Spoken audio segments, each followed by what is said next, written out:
I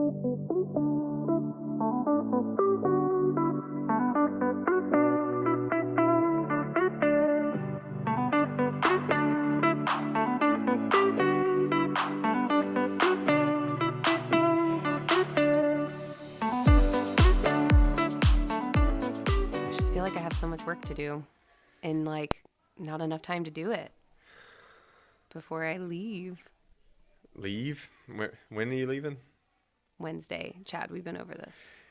Well, do you know when I'm leaving? I asked you that this morning. Okay, wait. It's like we never know each other's schedules. At least mine's on this calendar over here. You can see. That's right. I don't have yours listed anywhere. My Cancun trip should be in red on your calendar. Yeah. Okay, so the 5th. You leave the day after me. I know. Going to, to similar places. Wharton is just as luxurious as... And you're going to be doing just Cancun. as luxurious things. Are you just staying are y'all staying at a resort? Yeah, my parents have a timeshare that we are. Ooh. Yeah, we're getting to like mooch off of their timeshare, but they're coming. I mean, they're coming with us and my kids. Does that mean they go there often with the They timeshare? go like once a year or something? They usually go at least twice a year. Oh wow! But they've been begging us to go, so I don't really feel like we're mooching if they're begging. If they're begging, yeah. And they've been wanting us to come with the kids. They're like, y'all would have so much fun, and the kids would have so much fun. So that's my mom's voice. Mm-hmm. My dad is like, yeah, sure, it'll be great. Although I've gotten like so many phone calls from my dad, like trying to make plans. He texted and called me twice last night, and we were having dinner with friends, and he sent me a text, and it was like, I've got to talk to you about the mani-pedi schedule. Because we get because we get like a free one with like our stay or whatever at the resort. And like, he called me twice about this, and then I get this text. I was like, gosh, must be like an emergency mani-pedi question. And then Justin got a phone call from my dad. Like he was trying to get a hold of us so like urgently about the mani-pedi. So anyway. Talk about a nail biter. It was. Oh, that's nice. The whole family I'm imagining Emmy and Jesse just sitting there with the cucumbers in their eyes, just going.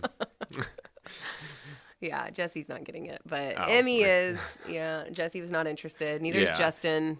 Not interested. I had a pedicure one time, and I did not like it. It was not relaxing at all for me. It's ticklish, isn't it? The only thing I liked was just putting my feet in warm water, and that was it. That was it. Like, I didn't like them touching it. I don't like the feeling of that. What's the board? The nail file? Oh, the emery board, yeah. I don't like that feeling at all. And they were digging around, and I've heard horror stories about when things go wrong. And the whole time I was just stressed.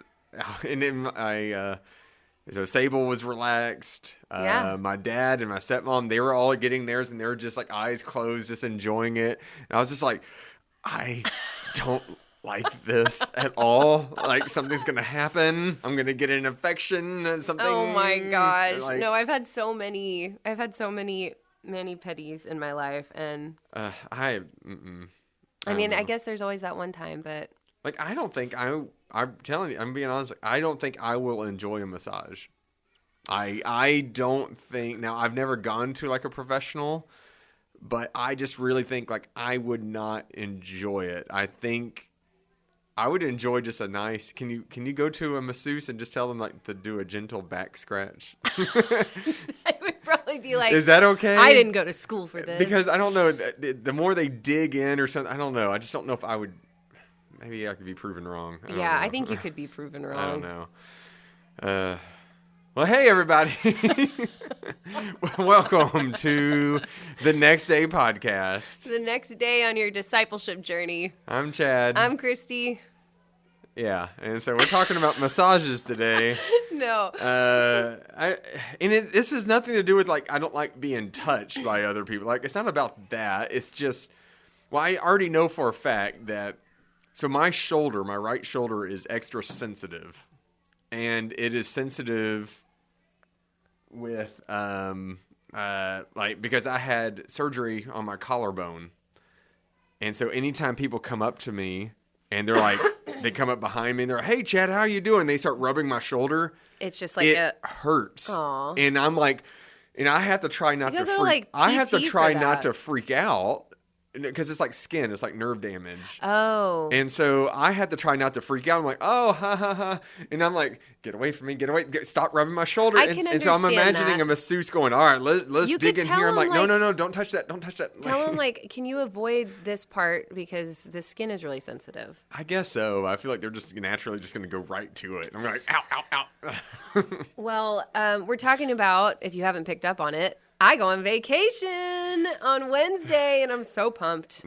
So, goodbye to the podcast for a week. She's leaving the country, never coming back. Never coming back. She's going to become a dual citizen in Mexico. And I will live at the resort.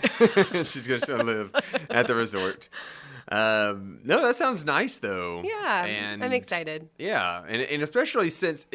So being with your parents, right? Yeah, my parents and they're familiar with the place, so they're going to tell you like, oh, like yes. That's got to be good because sometimes if you go somewhere new, that could be a little bit stressful because you're like, I don't know where to go, I don't know what to do. Well, and I feel like there's a good balance because my dad was talking about how they go with friends a lot, and it's like the same couple they like travel with often. And they're like, oh, well, they always like book every, they're basically like our travel agent and like book something for every day for us to do. And he's like, sometimes I'm just like, can we just not do anything today? Or like just chill? I just want to beach. Right. I just want to sit. Just sit, do nothing, And so I'm like, all right, Dad, yes. Like I'm tracking with that. Justin feels the same way that like we want options for things to do, but we don't want to just like, be go every day. I'm like, you got like go enjoy the resort, right? Like I've never been to out of the country.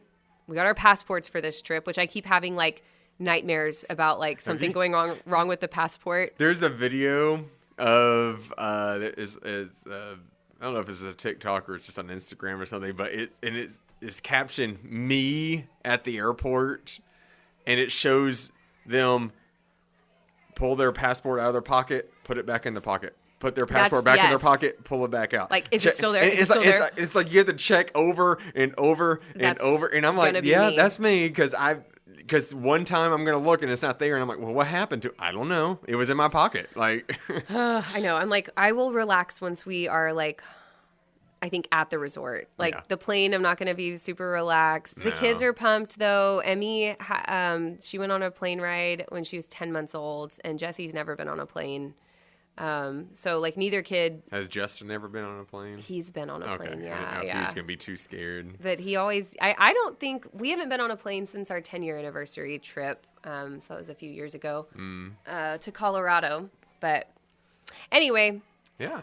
But anyway, there's more to this podcast than my vacation. We're expecting, we're going to see a slideshow on the podcast. There you go. And so we'll just describe everything. All of my pictures. Yeah. Let's look at all Christie's vacation pictures.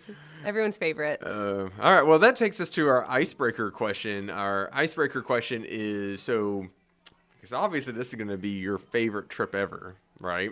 I mean, maybe. So from your childhood... Think back of your childhood where you didn't watch TV or anything like that. From your childhood, think about what was a favorite, try to make it more summer vacation that you remember. Which, by the way, if y'all hear crowd noise right now, I know, I was just we are not in your conference anymore. We are in our regular podcast recording space. Yeah, in our Wesley Student Center. But right now, it's also Armored Sports Camp. They are in this building, and they are playing dodgeball games and all sorts of stuff. So if you hear a bunch of kids running around, we had one of the counselors asking, who has a peanut allergy or something like that earlier. Who has a snack with a peanut? And so you might hear some craziness, but hopefully it's not going to be overwhelming. So, yeah. But yeah, think back, childhood, what was a fun summer vacation, a trip that you enjoyed? that sticks out to you? I mean, I could go first if you want. Yeah, go first. So this one, I must have been in junior high, maybe young high school, but I don't know. My family, so my immediate family with my sister, mom and dad, and then with my grandmother and grandfather, so my mom's parents, and then with my uncle, so my mom's brother and cousins.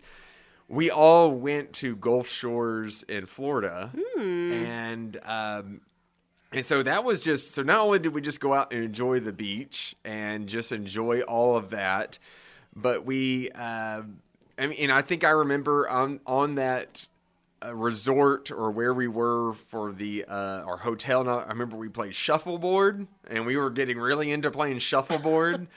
and then we went to a water park that was like no crowds at all. Like there was like no lines, and we could. And I don't know if we went. Maybe it was. I think what we did was we went very early in the summer. So Florida schools and all that were still happening. A lot of other schools were still happening. You had it to yourself.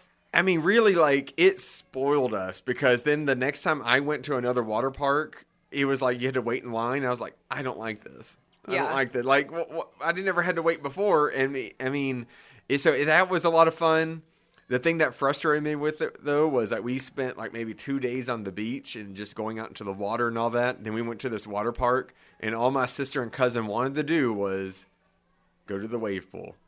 I'm like, why are we going to the wave? And I kept arguing, y'all, there's water slides, there's all that. Why are we going to the wave? Because it's fun. I'm like, we just spent days at the beach, like with waves. Like, why? I don't know. It didn't make any sense to me. I mean, maybe they just can't get enough of the ocean. I get it. The only thing that I did not like on that trip was so we were renting scooters, like kind of like Vespas, I guess. Uh-huh. And everyone got their own Vespa except for young Chad, because I was the youngest one. No. And apparently I was underage to ride it by myself. So I had to ride in the back with my cousin the whole time. Annoying. And I was just like, that was me too. I was the youngest in my like whole extended family. So I had similar experiences. But that was a fun trip. I remember that one being a great one. Okay. And we drove there. We drove there and back. So you did. Yeah, it's drove like to Florida the 14 hours or something. We did that once. Okay, I think I don't know. I have a lot. So most of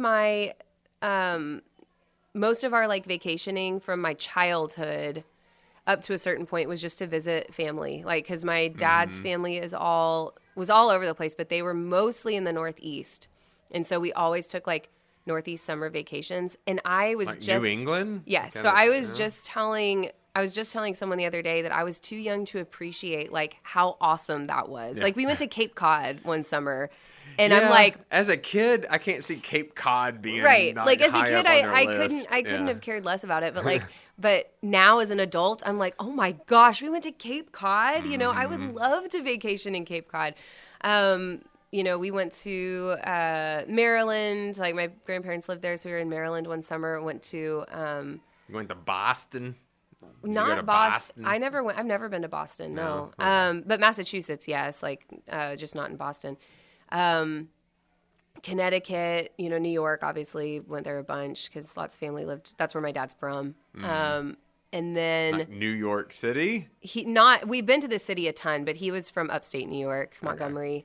His dad lived up in Greenville, so near like the Catskills and stuff. And then Pennsylvania, we would go there. Virginia was another spot. My East Coast. My dad's mom lived in Virginia for a while, and also she also had moved to Maryland, so that's why we went to Maryland. So anyway, there's not really a particular one, just like all of those like East Coast trips. But we did also. He had a sister who she's passed away now, but her family lived in Utah, in St. George. East Coast, man. This is West Coast. Oh, never mind. Utah. So it was like we would mostly do East Coast, but we went one summer to Utah, and then I think we drove from there to California the same summer because my mom's brother lives in California in Santa Barbara. So I don't know, visiting like all those places and visiting family, because they seem to all live in these like amazing places, or like we would all gather in these like really beautiful places. Nobody came to Texas. No, they really didn't. Boring Houston. I mean, like Katy, Texas. I think like we only had visits from like a couple of family members, really, over like decades, really. And I mean, they just never. And so my parents eventually were like, well, like we're not going to keep traveling every summer to do these like long trips just to go see family. Like we're going to, if they want to come see us, like they're welcome to come, but we're not going to like make it a point in the priority that we're always the one traveling. Mm-hmm. And so we ended up seeing a lot less of the extended family because of that. But we would go to South Padre every summer when I got older. Heck yeah. That was like every summer. South Padre, that's like Sable and I, that's like our favorite. If we could do, I don't know, maybe we need to look into it. Timeshare down. Yeah. It's like, because we would go as often as we can. Yeah. And yeah. It's fun. I love it. Yeah. So, yeah. Well, hey, everybody. I hope you have good summer plans and vacations. We hope so. Yeah. So there's icebreaker, but now let's get into it. I mean, we're already talking about family, and I'm sure there was zero feuding when you're on these vacations. Never. And so we reached the end of our Family Feud series. This last Sunday was our last one, and so now we're going to be able to talk about these sermons. So if you were in traditional, you got to hear, was it Pat? Yes, I believe so. That's the only one I didn't hear. I did hear Carl in the West Campus. I did hear his, and I'll talk some about it because I really liked it. Way more than yours. Oh, and then we heard and then Christie and the Element. And if you want, just as a bonus, you could go to Van Vleck UMC's YouTube page, and you can hear my sermon that I did because I guest preached for one of my good friends. Y'all heard him on the podcast last week. Yes. William Murphy. He was ordained last week. And so I was scheduled to come in and guest preach with him, and that was a lot of fun. Yeah. Was he there? No. So what did you preach on? I preached on, since it was, do you know what this last Sunday was in the liturgical calendar? The last Sunday before Pentecost? Yeah. Do you know what that is? No. I'm like trying to think. Ascension Sunday. Ascension Sunday. And I talked about that for a bit, just saying, there's not really, as far as I know, there's not much pomp and circumstance with that, unless you just upload everything in the cloud on your computer, and that's your way. Ascension. Yeah, that's your way of celebrating. But yeah, I talked a little bit about that, but we didn't do a scripture at all about the actual ascension. We looked at it differently as we looked at Ephesians chapter 1, 15 through 23, and it was just about how this church in Ephesus. Do you say Ephesus? I do say Ephesus. I think I've heard someone say Ephesus before. I have said it on accident. I have said it because it's Ephesians, and so then I've said Ephesus, and I'm like, ugh, and every time I do it, I'm like, how embarrassing. I think of Epheses, and I don't want to say Epheses. It's Ephesus, It's Ephesus. Right? It's Ephesus. Yeah, Ephesus. Emphasis on the Ephesus. And so, so we looked at that on how basically Jesus' ascension was not Jesus abandoning us. It was we were to continue the work of Jesus, and the Holy Spirit was still going to work through us. And so Jesus is still with us, but differently. And so we looked at this scripture of how Paul was hearing about all the great things that was happening in Ephesus and how the Holy Spirit's at work in them. And that's what we are called to do as a church today. And so I just use that as a way to just share how great that was, that their reputation of this early church just traveled far and wide to where Paul was like in prison hearing about it. Right. And so just like, man, think about how great that would be for our churches today if the reputation was just out there to where it's like everyone saw our church. Any local church that's a win is just where people go, I want to be a part of that. Right. Man, look at those people over there. Look at what they're doing in the community. Like, I've heard about your church. I've heard about what you're doing. That's awesome. I love that. So that was a really cool, I was happy to be able to talk about that and share some stories and all that within that. So if you want to, you could find Van Vleck. That's a little town here in, not too far outside of Houston. And you can go to their YouTube page and watch that. Anyways, but we were doing the end of the Family Feud series, and this was not necessarily just family, but it was more church family is how you you phrased it. Right. And I love when I heard yours, Christy, I love that when you're kind of compared to like what did the disciples and the early church kind of argue about. Uh-huh. And it's the same things that we argue about now. Yeah. Money, our purpose, things like that. What was some of that? Because that was like my favorite part, thinking about like, yeah, I remember that. Yeah, I've argued about that within the churches. And yeah, I mean, and this was like really, we just walked through these things through the whole sermon really. But it was ministry priorities was the first one. So like what was the most important and like vital ministries that we should be like focusing on and like pouring our resources into. And then finances was the second thing. And then inclusion, like who gets to be part of God's family. That's the third one. Yeah, because even back then, like, do you include Gentiles? Right, exactly. Do you include tax collectors? Right. Do you include like? Yeah, and if we had gone into like Acts, there's a lot of that question.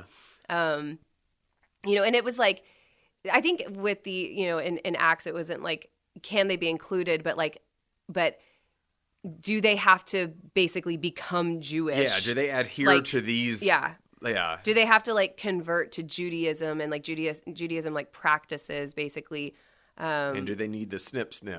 That's right. Well, that was like the Galatians. It's like it's all about that. All right, you want to be a part of us? We'll come here. Like no, and Paul was very against it. Paul was like absolutely not. Paul is my hero. Yeah, Paul's like, and Paul was circumcised because he was Jewish, but he was like, I don't need to like you don't need to follow these like.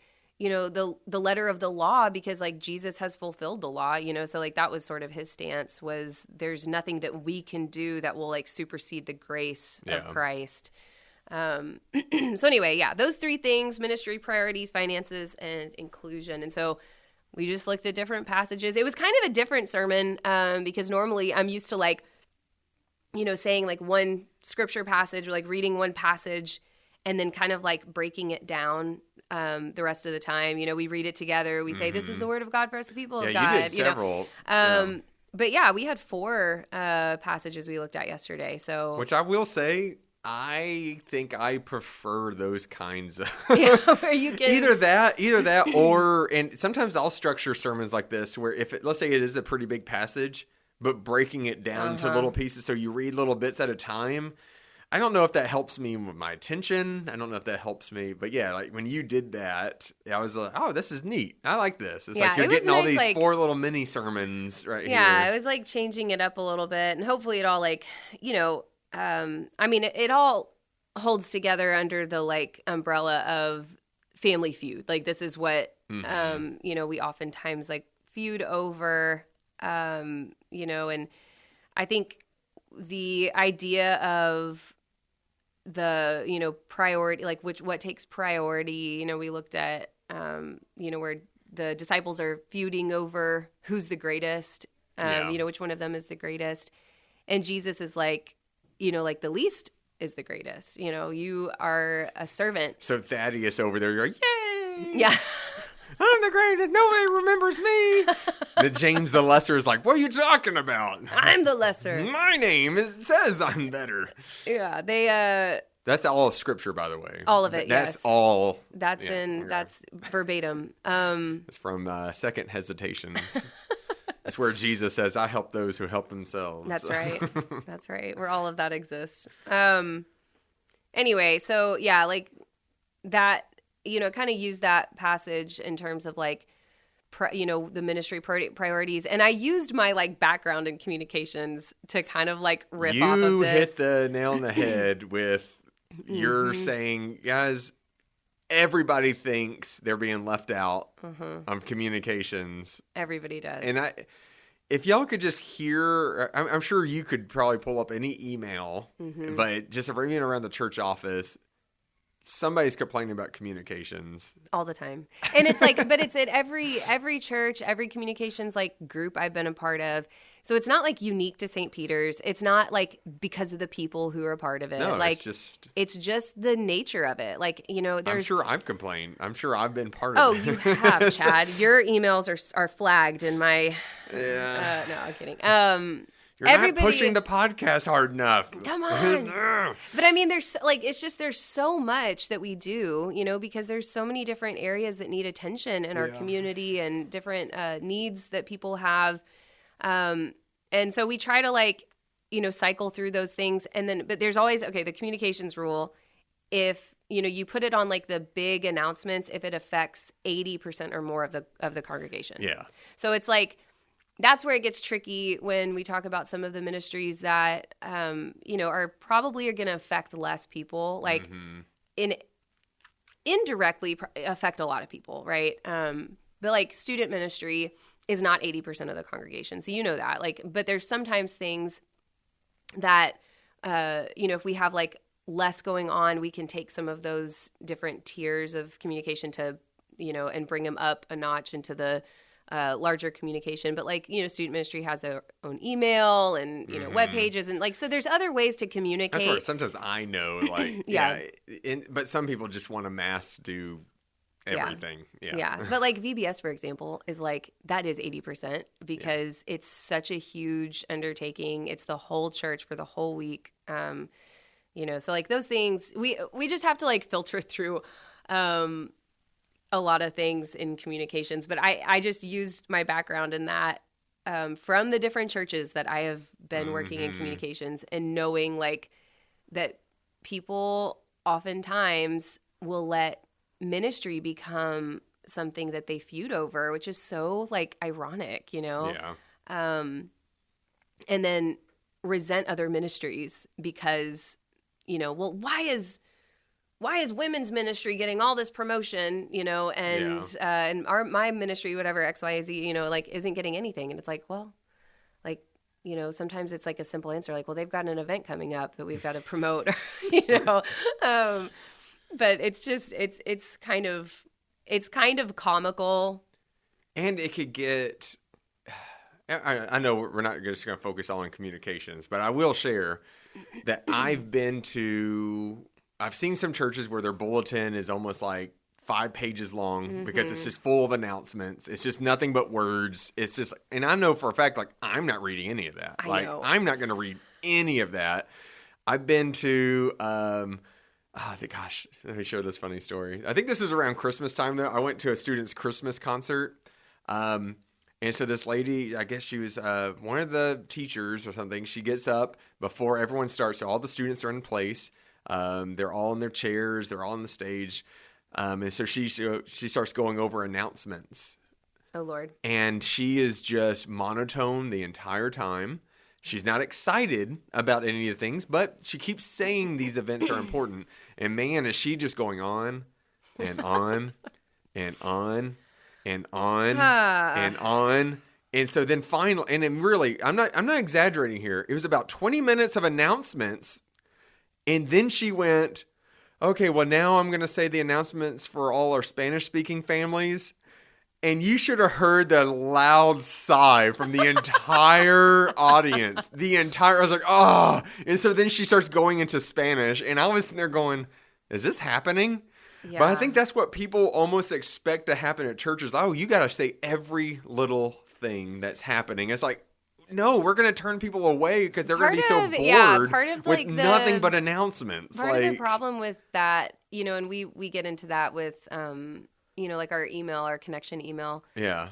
Gets sometimes there's so much going on and everybody's this has to be included in the email. And we're okay, we'll include it in the email. And, sometimes we we filter things a lot. And sometimes we're just we're getting a lot of angry emails about things not being included. And so we're just going to include everything that everyone's mad that is not included and put it all in the email.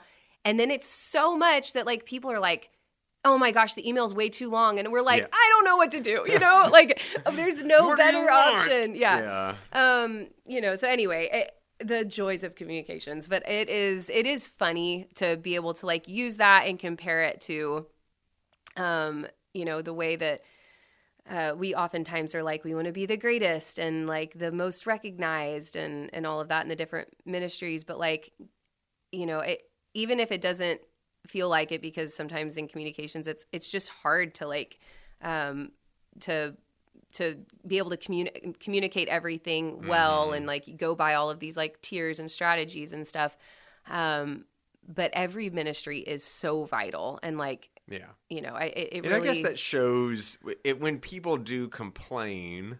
I guess it shows how much it means to them, which is kind of what you were getting at with your, like, what do we focus on? And the disciples and the early church and everyone, like, they all kind of had their own, what they were mainly focusing on. Some of the disciples were more focused on reaching out to Gentiles. Others were just, no, like, let's just stick to the Jewish people. And so they had their own priorities. They were all very focused on, like, you know, they're starting this like movement, right? Like they're all part of this like new movement. But they have their own ideas about how that, you know, pans out. And that like moves us, you know, into like the finances and stuff too. They're all that nard. I know. That nard. Nard. I thought of like The Office, Nard Dog. Every time I think of the Nard Dog. The Nard Dog. Anyway, but yeah, like, I mean, just using like the resources that they are given, you know, they all have like their ideas of how that needs to happen, you know, like how to steward those resources for like what the point is, like where's the end, you know, the end goal, the end destination, right? And I think they all kind of had different thoughts around that, you know. I mean, Jesus did a whole bunch of stuff. Like healing people, teaching people, teaching to Israelites, non-Israelites, exorcising demons, it's kind of like, well, which one do we focus on? I mean, he's kind of doing all of it. Right. Well, and I feel like feeding people. They kind of got thrust into this like new lifestyle too of being disciples and following a rabbi and like starting this movement. Like, you know, they started following Jesus, and then all of a sudden, like, you know, they start seeing these like miracles, and they realize like, wow, this is going to change the world. You know, like this guy's the Messiah. Like this is going to change everything, right? And then within like 3 years, it's not over, right? Yeah. Like, but they think it is for a little bit, right? It's not over. But they, you know, everything changes again. Like all of a sudden, they're handed the torch. You know, that what you preached on, right? You know, at the Ascension, like they're handed the torch, and it's like, you now go and you're gonna make disciples. Like, you know, you are like, I'm passing this off to you. You're the rabbi now. Like you're the teacher. Yeah. And you go and teach everybody, you know, everything that I've taught you. Go and like continue this work and continue this movement. And, you know, in terms of like stewarding like resources and all of that, you know, they probably at a certain point, like they were not prepared for like how everything was changing. I didn't really get into this like in our sermon on Sunday, but like in terms of our church, with all the transition and everything that's happening, you know, in leadership and all of that, like Pastor Preston coming in, like, which that was the number one question asked at annual conference. So how are you doing? How is everything? Like, nothing's changed yet. I don't know. Right. But with all these like new, you know, potential like ministry initiatives that are going to come with that change in leadership and change in like how, you know, maybe like things are structured, right? I feel a little bit like, you know, we're going to face what the disciples might have faced, where it's like they probably had an idea of like, we're going to steward our resources in this way because like this is the new norm. Like we are starting this movement, and there's miracles, and we got to like get Jesus all over the place and like, you know, get him known, and, you know, all these things. And, you know, and then all of a sudden it changes, and it's like, oh wait, now we're being sent out in all of these different places to go and continue the work. And all of a sudden, like the stewardship of the resources has to change too, you know? So I think that's kind of an interesting take here. Yeah. And the way you describe it is early on in yours, just talking about the disciples and what it takes to be a disciple. That was interesting. Yeah. That you said most of the time everyone would just learn the Torah. Yeah. or how you say it, Torah, Torah. or whatever, Just say Torah. as you say, a feces. Wait, the Torah, but then then you kind of level up and you level up more and more until finally, if you are a disciple of a rabbi, that's like a very difficult, very rare thing to happen. Jesus goes around to these fishermen, to this tax collector, and to these other to these guys. Some of them may be kind of educated, some of them not the most, and he's just like, all right, you're my disciples. Right. That's just interesting to think about. I think about it almost like they're almost past their prime. What most people would think would be oh yeah, they're too old. They've missed their mark. But he's like, no, hey, come follow me. Right. And I mean, learn. You don't know how old they were. You know, I mean, I there's some guesswork you can do, but there's no real information on that. Possibly in other places you can find more definitive information. But yeah, they just had a whole change in their life entirely, and having to learn how to work as a team, and use a shared pool of money, which is can you imagine that? I mean, as a church staff, a pool full of money in some ways, but have you've heard of people who work off of support? They are a part of ministry programs that they have to raise support for their jobs. Have you ever heard of this? Like fundraising? Yeah, but their job is I don't know if Young Life if they do this, but I know Cru, for example, that was a ministry, campus ministry that I was in college, and I know everybody that worked with Cru had to raise support this. So they would send out letters and say, I'm called to this ministry. Would you support me? I need to make X amount of, money per year. And it's just it was that kind of thing. Except it wasn't just individual support. It was for the whole thing, the whole operation, all the disciples using one shared pool of money. I'm that sounds messy. Yeah. I guess Judas wasn't there for too long.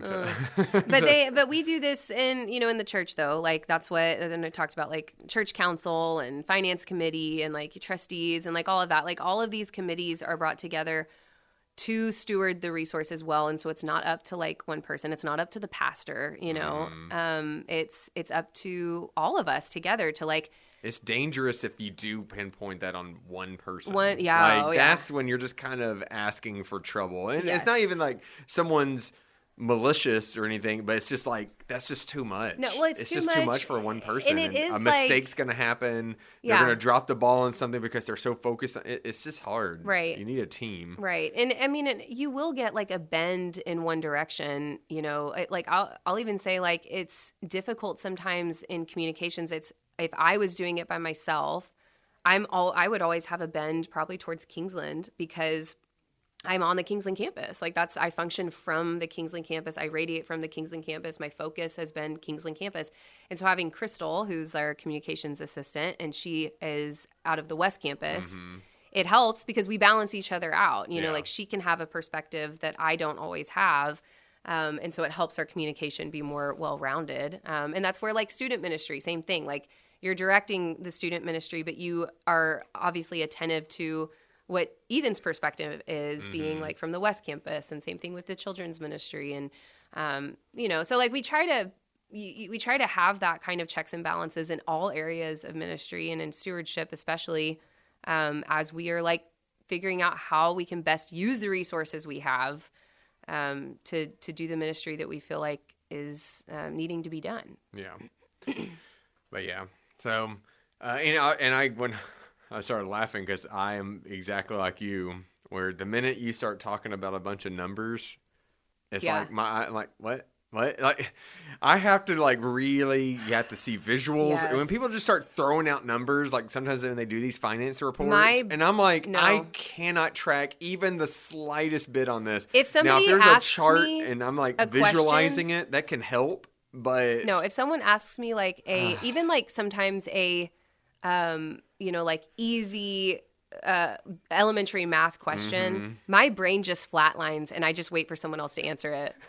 Like it's like, what's 8 plus 6? And I'm just like, I don't even think about it. I'm what like, about making change at the pumpkin patch? Can you? oh, I have my calculator. Yeah, it freaks me out. I have my calculator there. And it's funny because I like tell Emmy, you know, when she's learning money and all of that stuff, and I'm like, okay, you got to count this out, and then I'm like trying to like check her as she's going, and I'm just struggling because I don't do it. You know, I don't flex that muscle very much. And that's where and I think you were saying that too. It's so fascinating. When we're at conference, when they're during one of the reports, they're giving all the finance reports. So here's all these pastors up there who are just nerding out on this. Like, yes, you can and tell they're like they are so into that. Yeah. But then you have another group of pastors come up there giving their report on missions.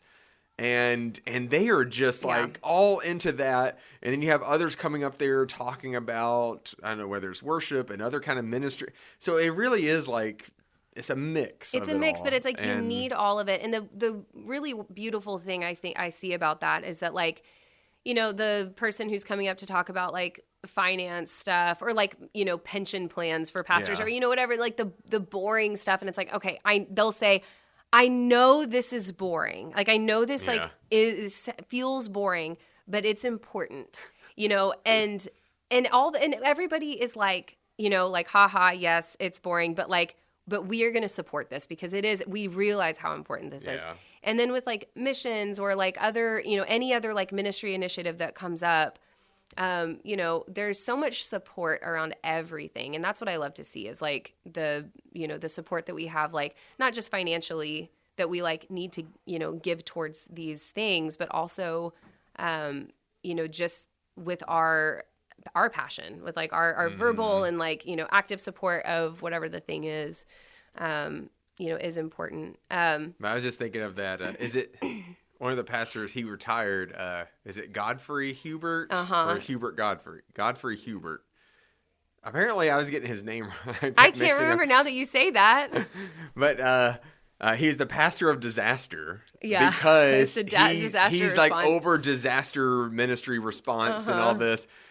And I don't know that much about him, but he just seems like the type of guy where if you start talking about finances, he may be like, I don't know, y'all take care of that. I'm going to go build this house over here. And he's like the pastor. He's a senior pastor. Like, he's an elder. And he's just like, I'm just going to go build this house. Y'all take care of the finances. Yeah. Like, he's just that type of a person. But it's recognizing your strengths. And then I think being a good leader too is empowering people who have strengths in areas that you don't, recognizing that and saying like, okay, I want to empower you. I'm going to support you to do what you do best and that you can operate out of your gifts and graces where like I fall short. And recognizing that is huge. You know, when you think like I can do it all on my own, like that's where we get into trouble. You know, when we start recognizing that we are the church, even like in the nitty gritty of things, like there are people that are good and talented and even passionate about the things that you could care less about, right? Could not care less about, right? You know, that then you remember like, that's right. We are all part of like the body of Christ and we're all different, like, you know, parts of the body and have different purposes and skills and gifts. And like, that's just a beautiful thing. And I think that is good leadership whenever you can, you know, lay down some of the management, you know, or like the you know, tangibly trying to manipulate everything yourself and hand it off to someone who is gifted in that area. Well, speaking of bad leadership, this is a bad segue. I was going to say, speaking of bad leadership, Carl. Oh no! But no, Carl's not bad leadership. But what did he preached about it? On. Okay. Man, he got into it, and I recommend y'all to listen to it because he got fired up, and it was all about. Now he didn't break up to the different things that you did. He just focused on the disciples arguing about who was greater. Oh yeah. And then it also talked about how through the history of the church, people have tried to be the greatest. They have tried to take power and use the Christian faith to get more power and all the dangers that leads to where it doesn't look like Christianity at all. Yeah. But somehow the person's still saying they're Christian, and yet everything they're doing is 100% against what Jesus would have done. But they're just trying to get power, and they're deceiving everybody. So he really went into like talking about history, talking about he talked briefly about the Crusades, and then when he got into talking about World War II and Nazi Germany, and how like at first the Nazi movement was not like, it wasn't affiliated with religion at all, but then the people started realizing, oh, we could get more support if we get the Christians behind us. Right. And so then they start twisting the gospel. They start twisting everything to where everyone started buying into it. And it was just devastating. Like, and so that whole idea of like, I'm greater and I'm better and all, and it's just all that just leads to just, it's the opposite of what the gospel is about. Yeah. It's the opposite of what Jesus said. You need to be humble. You need to put yourself last. You need to be meek. It's like, when you're not doing that, it's just disastrous. And we see that even in our world today. And people, because really, that's what I wish people understood is the commandment 3, take the Lord's name in vain. It's not about saying, well, I'm not going to say it here, but it's not about just GD.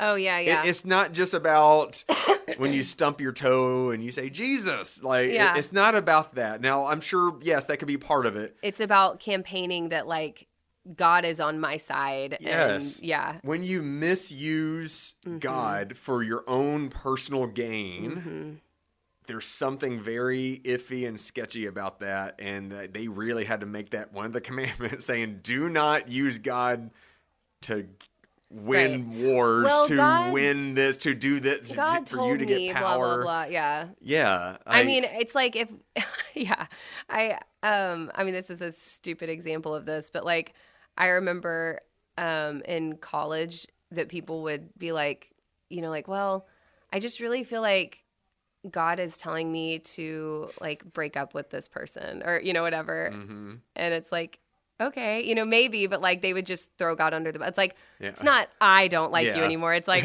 I would like, God told me that. Have you ever heard Pat, like whenever Pat really, like, maybe he said this to someone who's listening here, but Pat would say, he says it jokingly, but if he's going to ask someone, oh, I really need someone at the church to help take the lead on this. So he says he'll talk to someone, and if they say, well, let me pray about it, he goes, well, I've already prayed. And God told me you're the person. Like, yeah, no, I know. I love when he does that. It's funny. But no, you're right. Like, it is that same thing. Or when people use, like, I'm not going to try to I'm not going to name any company in particular. You could use whatever ones you want. But if they were overly saying, we are Christian. Oh, we're going to put Bible verses on our products and we're going to do this and this and this.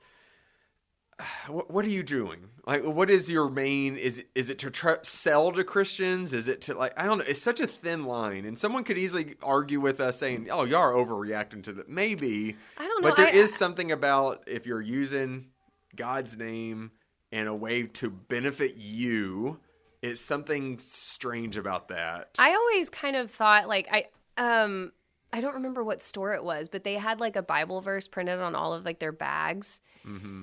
And it was really like small and like kind of obscure. They never like really promoted it big or anything. And I always thought it was cool. Like, I never thought of it as like, oh, they're trying to like, you know. Yeah. And you know, so I think there is a line where it's like, are you using it for, like you said, your own gain and agenda, or are you using your platform to give God glory? Because like there is a difference there. Like when you are like, okay, I all of a sudden have this platform. It's like, to me, and I think you can look at it different ways. Like when artists will have like a platform spot on, you know, like whatever, like award show or something, and they sing a hymn, you know, or some song that is like glorifying to God. Like I remember on The Voice, there was a contestant who sang, it was really important to him. Like he grew up in the church.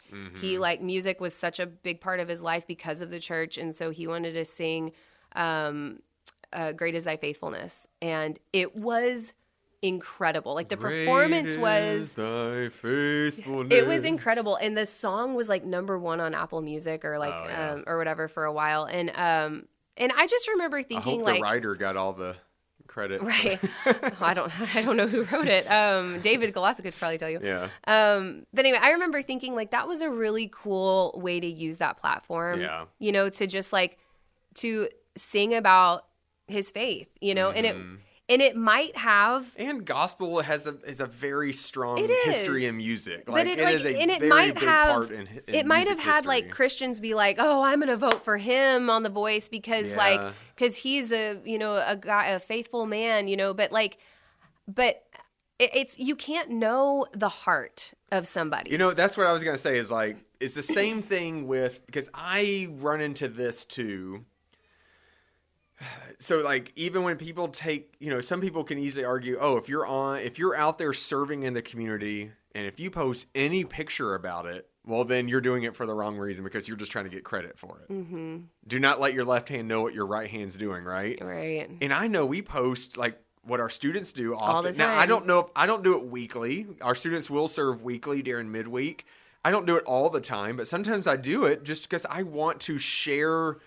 Here's what's happening, and we want you to be a part of this too. Well, this is it's also not part about of- don't clap for us and tell it like come and join us. Is It's what I'm part of wanting. stewardship too, though. Like, Yeah. I mean, coming back to that, you know, a lot of times I think people look at churches either like from within inside the church or from outside the church, right? And look at churches and think like, oh gosh, you know, like what are they even doing? If I give money, like where is it going? You know, and that's why we like to promote like this is what your money is going towards. Like I will say this Sunday for the offering moment, you know, we talked about the Family Feud game night, and I'm like, this wasn't like a mission or something. Yeah. But it was a gather. It was a event. gathering. It was a gathering opportunity, and the way we were able to do this is because we had a space provided, and that is through your giving. Like every time when you give, you're helping the lights stay on and the air conditioning, and we can pay for like this space that we like come and gather every week and for different opportunities. And like this was just, I think, you know, especially in terms of like family feuding and all of that, when we get together and just have fun with each other, and it's just like we see each other and we're laughing together, and we just start to see each other as... There was a lot as... of laughter. There was. There was. Much laughter. We see each other as human, you know? Like, it helps bond us together in that way rather than, like, you know, just constantly trying to, like, make hard decisions together and stuff. Like, you have to also have fun together. I'm like, that's why, you know, like, Jesus and his disciples went and partied at a wedding, you know? Like, they gathered just for the sake of, like, fun. Jesus, we need more wine. I got it. Like, you have to have those experiences together, too.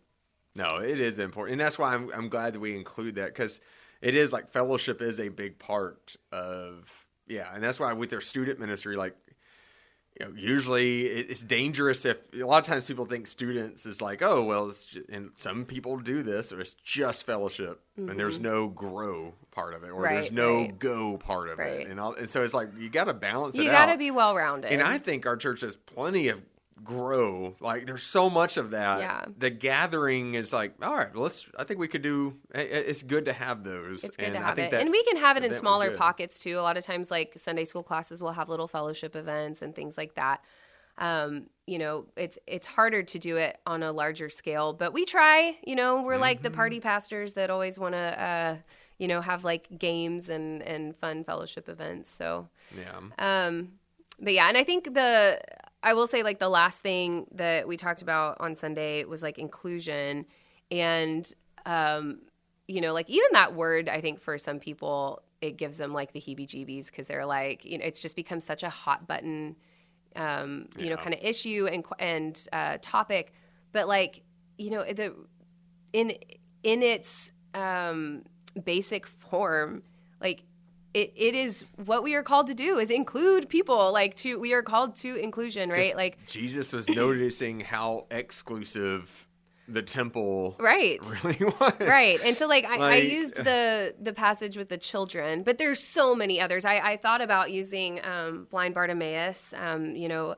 that passage where the disciples are like walking by out of like the city gates of I believe it's Jericho, and they are on their way to Jerusalem, and blind Bartimaeus is like calling out, after Jesus, and everyone's shushing him. Everyone's trying to quiet him. It's like the disciples rebuked him, and then he would just cry out louder, and Jesus hears him and is like, comes over and heals him, and then he follows Jesus, right? And so it's like, I didn't use that, but it's a really good example of like people who want to follow, and we sometimes will look at them and say like, you don't fit in here. You need to like go, somewhere else, just kind of shove them off into the margins again.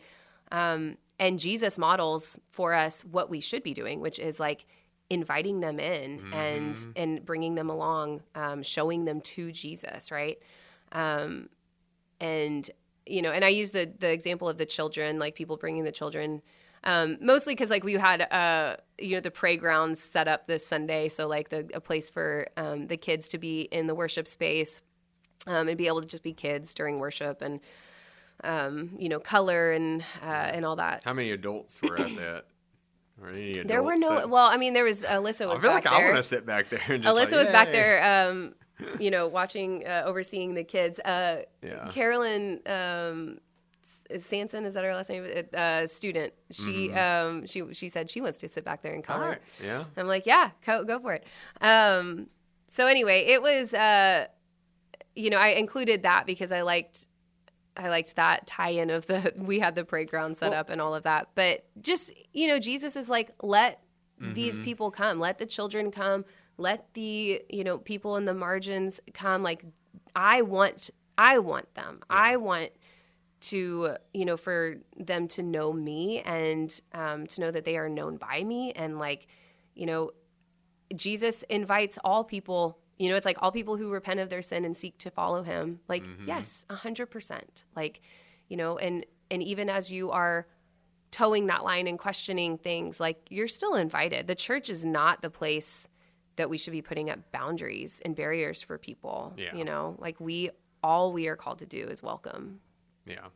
Because I just don't know what, you're not the church then. Right. If you're excluding.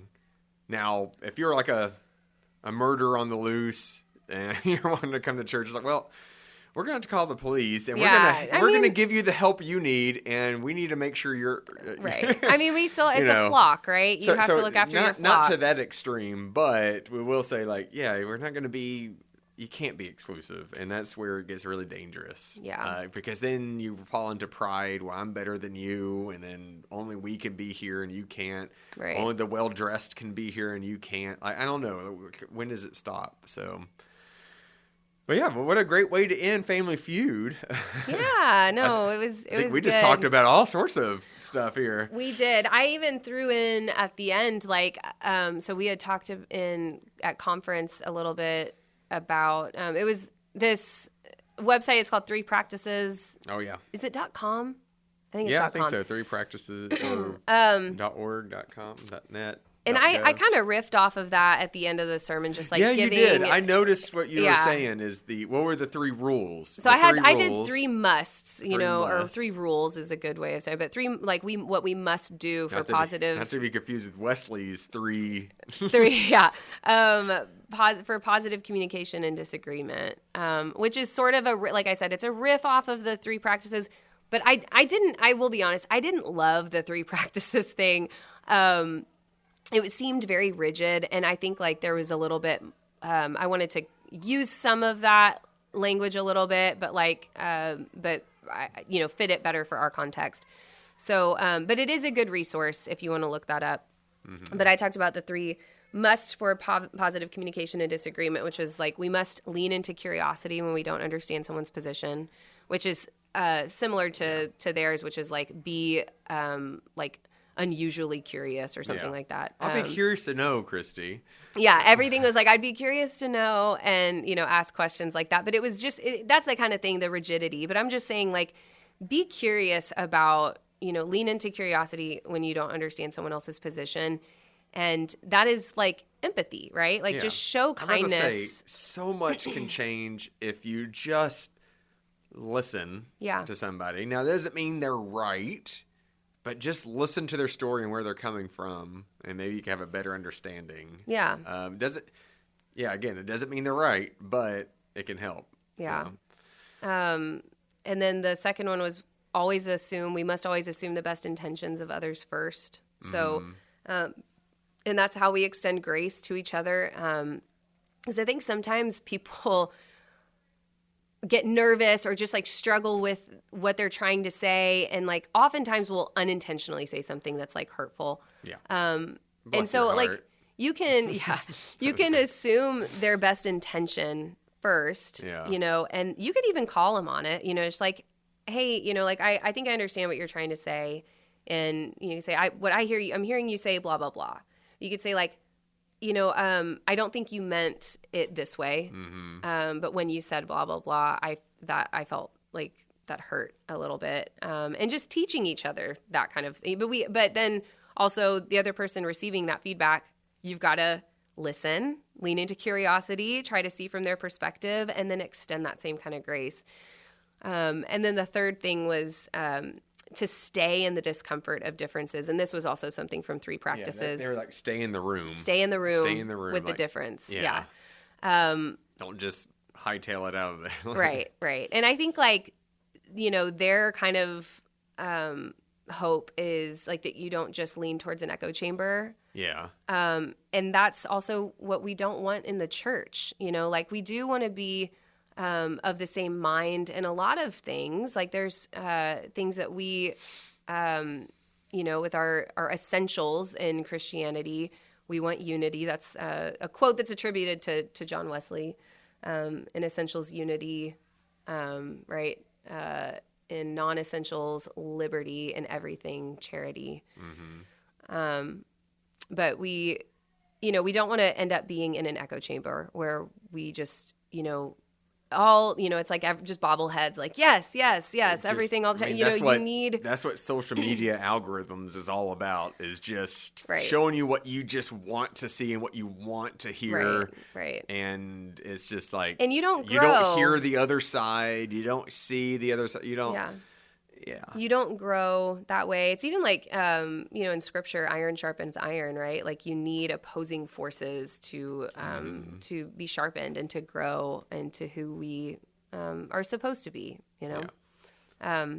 So anyway, those were sort of like the capstone. Like after all of this, I didn't want to leave it with like, well, what? We're just going to like disagree on things and that's just how it is. It's like, well, I mean, yeah, we are going to disagree on things, but when we inevitably do, because we are that like beautiful mess of a family, this is how we must go forward. And that's what I think. I know we need to close it up here soon, but like, I really do think that the world that God's calling us to does not mean we all just agree on stuff. Yeah. But is how we disagree and we still love one another. Because we even see Jesus being run off from his hometown. You know, like, it wasn't like he wasn't just staying there and just fighting with them until they agreed to it. Like, he moved on, right? And hopefully sometime, like, we just still show love to one another. And it's never about, like, you're going to 100% agree with everything I do. Right. And I don't think that was ever the purpose. Yeah. And so, I don't know. Well, Family Feud, good series. That's it. Gonna miss that music, the intro video. I know. And all that. So, but maybe we'll return to another Family Feud night sometime, because I have a whole bunch more rounds ready to go. And your suit jacket's sitting right here. I have my suit jacket, my tie. Yeah. But yeah. So our next sermon series is going to be, like, what is it called? Be Thy Neighbor, Neighborly? It's called Like a Good Neighbor. Like a Good Neighbor. We can't finish that. We can't. No, because our sponsor is Geico. Geico, when you need car insurance, get Geico. But yeah, so we're looking at all the things. It's a 3-week series. 3-week, and it's really going to, it's a 3-week series, but it's going to be stretched out over 4 because intermittently Pat is going to come and preach. Going rogue. He's going to come and preach his last sermon in each of the venues. So it'll be the same sermon in every venue, but he'll just rotate around to the different venues. Yeah. So he'll be in the Element on this weekend on the 8th, Pentecost Sunday, everybody. Wear red. Wear red, yeah. And then the next week he'll be at West Campus, and then on the 15th, and then on the 22nd he will be preaching his last sermon in the traditional service. And on this campus we'll have a big send-off. reception. Yeah, and on the 15th I'll be preaching in the Element. That's right. Yay. Yeah, Pat's this Sunday. Chad's the 15th. Christie's just abandoning I'm me. She's just, I'm going to Cancun. I'm out. I'll be drinking a Mai Tai on the beach. She's like, I'm staying. I'm staying. You know what? I'm out, guys. Full circle, guys. We made it back to Cancun. I'm the pastor in Cancun now. That's right. Yeah. But so let's get to our ministry shout out. Armored Camp, we could shout that out. Yeah, you might have heard it. Yeah, and one thing about Armored Camp, one thing about it is it's not specifically a St. Peter's ministry, but we host it. We give them the space to come here and be a part of this. And a lot of our church members and other students in the community and children in the community come and be a part of it. Which is cool. Again, coming back to stewarding our resources, we're able to do that. We're able to host, Armored Sports Camp that people from all over the community will come and enroll their kids in this summer camp multiple times throughout the summer, and walk onto our campus maybe for the first time ever, you know, and it's just because we are able to provide that space, which is so awesome. And we're thankful for that. And the best way I could describe it is, they teach the love of Christ while you get to pummel each other with dodgeballs. So that's what it seems like. So they do have little devotionals and times, but then they just attack each other. But they just engage the kids. It's really fun, and it tires the kids out, which the parents are all about. But then the other ministry we want to shout out is an event that's happening this weekend. Starting Thursday is our Bridge event. That's our junior high students. We're going down to Wharton, Texas, and this event is all about teaching our junior high students. Not only do we just serve, because we will be serving a community center that's doing a lot of great work in that area, but then we're also learning about why we serve and how we serve, and we're learning about all that, and just understanding it. And then the idea of Bridge is that we are bridging this gap of where we go to this other place to see what all they're doing. We're going to bring that back with us to our own community and hopefully start doing work in our own community from what we learned over in Wharton. And so we'll share next week. We'll share a lot more about what happened at Bridge and everything. Christie won't be here. She'll be on the beach. Hey, why are you laughing? Mai Tais and all that. It's going to be great. Yeah. So, but we look forward to sharing all that with you. We'll see you next week, not Christie, on the next week. Wait, the Next Day podcast. The Next Day podcast. Yeah, next week. See you in a couple weeks. Hasta mañana. Hasta luego.